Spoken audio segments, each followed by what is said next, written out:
Hi, everyone. Have you ever been a freshman in college and you were really excited to finally study in a coffee shop with all your friends? And so you had your brand new MacBook Pro there and a tall iced coffee, and you reached over to grab your next thing that you were going to read, and you knocked your iced coffee all over your brand new MacBook computer?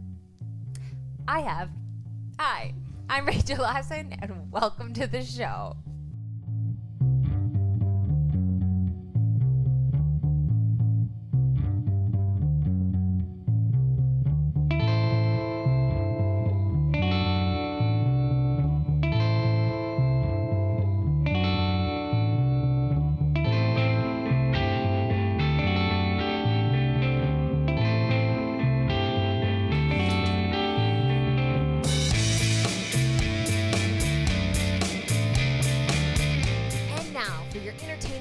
Of the show, we are going to be playing one of my favorite games, and I brought in some guests who literally live a mile down the road from me, the Noble Girls. Say hello. Hi. Hello. They're really pumped to be here. We're going to play one of my favorite games, ladies, but before I introduce the game, you need to introduce yourselves. So I want you to say your name, your grade, and what is your favorite piece of furniture and why? Let's go. My name is Maya. I'm in 12th grade, and my favorite piece of furniture is our small couch chair situation that we have. Nice. And why? Because I can sit in it crooked. Love a good crooked sit. Am I right? Yeah. All right. Moving on. My name is Georgia. I'm in 10th grade, and my favorite piece of furniture is my bed. Her bed. Yeah, because sleeping. Am I Why? right? Yes. Okay. Is it a Tempur-Pedic? Not sure. Okay, moving along. My name is Reagan, and I'm in 8th grade, and my favorite furniture is our couch. Nice. Upstairs or downstairs couch? Downstairs. Boom, boom, boom. I've sat in it. I'm Rachel. I'm the host of the show, and my favorite piece of furniture, it's a toss-up, but I love a good ottoman. You could store stuff. You could put your legs on it. You could sit on it. You can clean her off if you ever need to do that. So, welcome. Oh my gosh, I just remembered that we need somebody to judge. Kayleigh, can you do that for us? I mean, I guess. Okay. So, give it up for Kayleigh. Kayleigh, please introduce yourself. You've made some appearances on the show. Yes. So I'm Kayleigh. I am the summer intern for this week. This is my last week. And I am sitting in the loudest, most tippy chair of all time. What's your favorite piece of furniture? Is it not that chair? It's this chair. Okay, perfect. Same. All right, now we're going to play literally if I had to make a list, this would be up there. It is called Reverse It or Iserverti. What? Okay, so here's how you play Reverse It. I'm going to read a word, and we're going to go down the line, and we're going to say that word in reverse. Okay? It's going to be really fun. We're going to say it in reverse, and then I have an app on my phone that is actually going to play the word in reverse, and then Kayleigh, our judge, is going to judge to see which person did it the best. Does that make sense? Yes. All right. So are we ready to play? We are playing there's a bunch of goodies and all this great stuff up in my office, and you can get it if you win. Ready? Look at their faces. Can we zoom in on their faces of enthusiasm right now? They're like, yes. Okay, here we go. I'm sorry. I got a text from my boyfriend. Sorry. Oh! Ew! All right. The first word, are you ready, is stressed. I'm going to go first. Distatus. I don't know. Let me So say it far? again. The word is stressed. Okay. Okay, are you passing? Yeah, I'll pass on to Georgia. Okay, Georgia, you got this. Stressed. Duress. Ooh, pretty good. Okay, you got this, Reagan. Bring her home. Des? Pasito? Yeah, I don't know. Okay. All right, Kayleigh, I'm gonna record it and then I'm gonna play it backwards, okay? I'm so ready for this.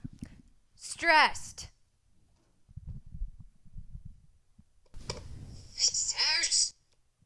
What? What is that? What was that? That was stressed backwards, everyone. Well, Snares? Who was the closest? Where's KK? You know- I think pretty much by default, I think Georgia wins. Boom, boom, boom, boom. Nice, girl. Okay. Wait, that was like a lot coming from me. I'm so sorry. In my mic, I was like, boom, boom, boom, boom. Okay. We heard it the first time. Here's Thank the you. next one, and Maya's going to start with this one, okay? Kayak. Yak. Nice, solid start. Okay. Kayak. Cack. Cack. Yuck. Boom. She might have gotten it. Okay. Bring us home, girl. Kayak. There it is. Nice. Okay. Kayak. Okay, let's try it. Should I play it again? Need to play Judge it one more KK? time. Okay. Judge KK. I hate to do this, but I feel like you guys need to say it all again. Oh my gosh, I have no idea what I said. You guys all just kind of said jumbled letters. Kayak. I think the closest one was Georgia. All right. Georgia, 2 points. Maya and Reagan. Yeah. Okay. Okay. One last one. And we are going to say the person's name who is behind the camera. Mitchell. Dun, dun, dun, dun. Insert his picture here. Here's what we can do. I'll hold it up in our hands. Okay, perfect. Ray Reagan, you get to start with this one. Mitchell. 3, 2, 1. I don't know. She doesn't know. Okay, hey, that's a solid guess, actually. Maybe better than me. Maya. Maya, I'm really not sure either, but try it. Just give it a try. la. I love it. Okay. There are a few letters maybe missing in there, but Right. it's all right. La, Maybe they're silent. literally, you were like, okay, I'm going to say the last letter and the first the letter. first one. La. Hey, Hey, that's good strategy, honestly. good start. Okay, Georgia. Okay, while you think, I'm going to say mine, okay? You go.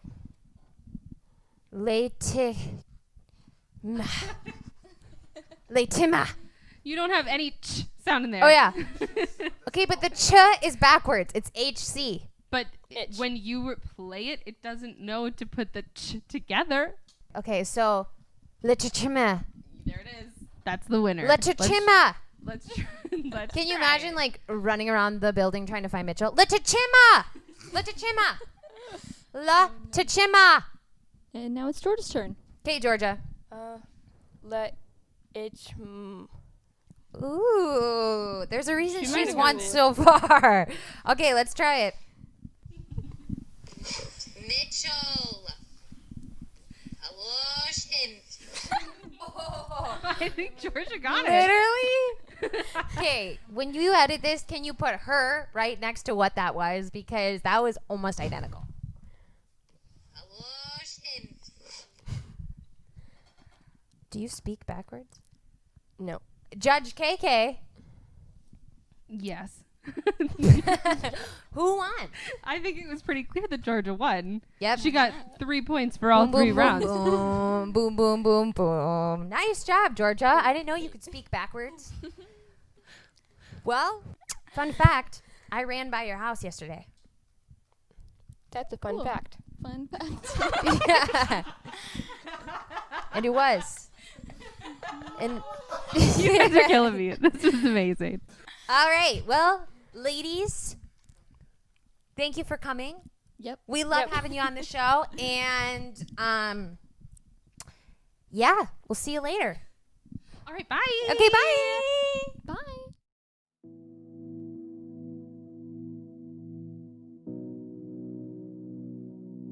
Question. What is one thing people eventually try if they've experienced persistent tech problems, whether that's a computer, a smartphone, a gaming system, or some other type of technology? Answer, they reboot it. Question, and if that doesn't work, what do they end up doing? Answer, they reboot it again.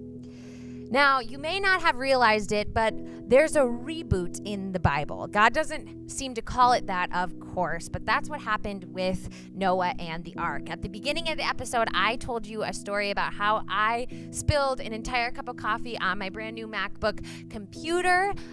We tried to reboot it and it did not work. Eventually it did, but still problems. So that's what happens with Noah and the ark. Now, you may have heard this story in Sunday school, or you may have seen cute murals of it in the nursery, but there's actually nothing super cute about this story at all. In fact, this story is one in which things of the world have become literally so rotten from sin that God has decided to reboot creation. Now, we've had some great discussions in breakfast clubs these past 2 weeks about this story. There's been great questions that we have asked, like philosophical questions. How could a good God do something like this, flood the entire earth? You know, there's historical questions like, did the flood affect the entire world, or is it just the known world at the time? Have archaeologists found the ark? And then there's practical questions like, how did all of those animals actually fit on the boat? How did Noah seem to control all those animals? I mean, I can hardly control my dog. Questions like this, they are certainly worth asking, but the author of Genesis, he doesn't answer them for a reason, because he wants us to see, first and foremost, is that God's agenda in this worldwide reboot. And we're going to talk about that a little bit. So we look to the story and we see that sin appeared in our last episode, and it ran rampant in the world. It's out of control, and the text says that God responds to this. He sees the sin and everything going on in the world, and the text says in Genesis that he was deeply grieved. Now, honestly, this is a strange word to use in this type of text talking about God, because it makes him sound incredibly vulnerable. God was not just angry over sin, but he was grieved and he was heartbroken by it. Now, we know God is a loving God, but he's also a just God. And this is why we need both pieces to the puzzle to be able to fully understand God's character. Now, there are so many details and interesting things that happen in Genesis 6 for the flood. I encourage you to read it for yourself. But we see God choosing to send a flood to reboot the earth. That's his just nature. But we also see this crazy display of love. God chooses to show grace, which is undeserved favor, to a man named Noah and his entire family and his future family. And this is the dude that we call Noah. Noah was a righteous man, but he also sinned as well. And God showed favor. He chose not to shut the whole thing down. He chose to save humanity in the reboot and continue the story on. So here's your next steps. I want you to read Genesis 6 for yourself. What stands out to you when you read the story that's different from maybe what you've learned in Sunday school? And then why is it important to stress both God's judgment and grace when we're dealing with sin? What would happen if you focused on one over the other? And then lastly, how would your relationships, whether that's at school, at home, with your friends, look different if we lived each day remembering that God freely decided to show us mercy, to show Noah mercy, humanity mercy and love, instead of judgment? And this is what the tree of the knowledge of good and evil is all about. And he tells them, don't eat of the fruit of this tree or you will die. What's that all about? So up till now, God has been the one defining and providing what is good. And so God is the one with the knowledge of good and evil. But now this tree represents a choice. Will the humans trust God's definition of good and evil, or are they going to seize the opportunity and define good and evil for themselves? And Adam and Eve eat the fruit. This is the core biblical explanation for that concept of sin. That desire to call the shots myself It's the inward turn of the human heart to do what's good for me and my tribe, even if it's at the expense of you and your tribe. And the problem is humans are horrible at defining good and evil without God. And so now that humanity's made this choice, things get really bad. So Genesis 3 through 11 is like tracing this downward spiral of all humanity. So Adam and Eve, they can't trust each other anymore. And so there's a little story about how they were naked and felt fine about it beforehand, but now they feel shameful because all of a sudden Adam's definition of good and evil might be different than Eve's, and so they hide from each other. Then there's another story of temptation. Cain is jealous of his brother Abel, and he gives in and kills him. There's a story right after Cain about a guy named Lamech, and all we know about Lamech is that he accumulates wives like property, and he sings songs about how he's a more violent, vengeful person than Cain ever was, and he's proud of it. Things get so bad with the human race that we see God decide to just wipe us out.